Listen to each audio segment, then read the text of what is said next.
Hello friends, welcome to today சமையல். இன்றைக்கி நம்ம டுடே சமையலில் ப்ரெட்டை வச்சு ரொம்ப சிம்பிளாக நல்ல ஒரு ஈஸியான 10 நிமிஷத்தில் செய்யக்கூடிய ஒரு ஸ்நாக்ஸ் ரெசிபி தான் பார்க்க போகிறோம். இது வந்து நல்ல ஒரு டீ டைம் ஸ்நாக்ஸ் ரெசிபியாகவும் இருக்கும். குழந்தைங்கள்லேருந்து பெரியவங்க வரைக்கும் எல்லாருமே கேட்டு வாங்கி விரும்பி சாப்பிடுவாங்க. அவ்வளோ சுவையாக இருக்கும். இதை இப்போ நம்ம எப்படி செய்யறதுன்னு பார்க்கலாம். இதை செய்யறதுக்கு நான் இன்றைக்கி 6 ப்ரெட் துண்டுகள் எடுத்திருக்கேன்.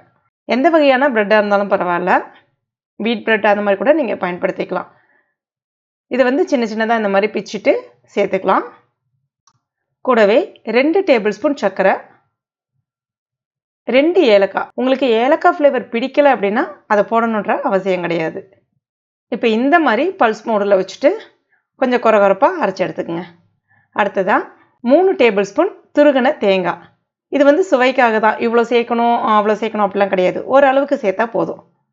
சேர்த்துட்டு மறுபடியும் ஒரு பல்ஸ் விட்டு எடுத்துக்கலாம். இப்போ பாருங்கள், எல்லாமே நல்லா அரைப்பட்டு இந்த மாதிரி லைட்டாக அந்த சக்கரை வந்து உருகி வரும் உங்களுக்கு.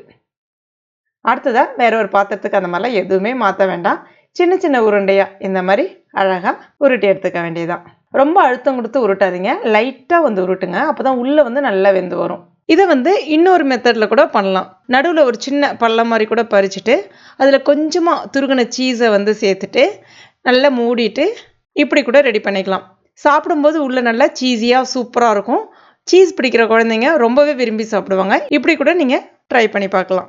இப்போ பாருங்கள், எல்லாமே நான் அழகாக உருட்டி எடுத்திருக்கேன். எண்ணெய் வந்து மிதமான சூட்டில் இருக்கணும். ரொம்ப அதிகமான சூடாக இருந்துச்சுன்னா போட்ட உடனே மேலே வந்து பட்டுன்னு கருகி போன மாதிரி ஆகிடும். எண்ணெய் மிதமான சூட்டில் இருக்கட்டும். ஸ்டவ்வும் வந்து மீடியம் ஃப்ளேமில் வச்சுக்கோங்க. இப்போ ஒரு பாலாக நம்ம சேர்த்துற வேண்டியதான். மேக்ஸிமம் ஸ்டவ்வை வந்து கொஞ்சம் சிம்மில் வச்சுட்டு பண்ணால் கூட நல்லா தான் இருக்கும். அதுக்கு அடுத்ததான் ஃபுல்லாக அப்படியே எல்லா பக்கமே அப்படியே பொன்னிறமாக சிவந்து வர்ற வரைக்கும் நம்ம இந்த மாதிரி கலந்து விட்டுக்கிட்டே இருக்கணும். இப்போ பார்த்தீங்கன்னா எல்லா பக்கமும் நல்லா அழகாக சிவந்து வந்திருக்கு பாருங்கள். அவ்வளோதான். நல்லா அப்படி பொன்னிறமாக சிவந்து வந்த பிறகு தனியாக எடுத்துட வேண்டியதுதான். சூப்பரான நல்ல ஒரு ப்ரெட் உருண்டை ரெடி ஆகிடுச்சு. இது ஒரு ஈஸி ஸ்நாக்ஸ் ரெசிபி. குயிக்காக வேலை முடிஞ்சிடும்.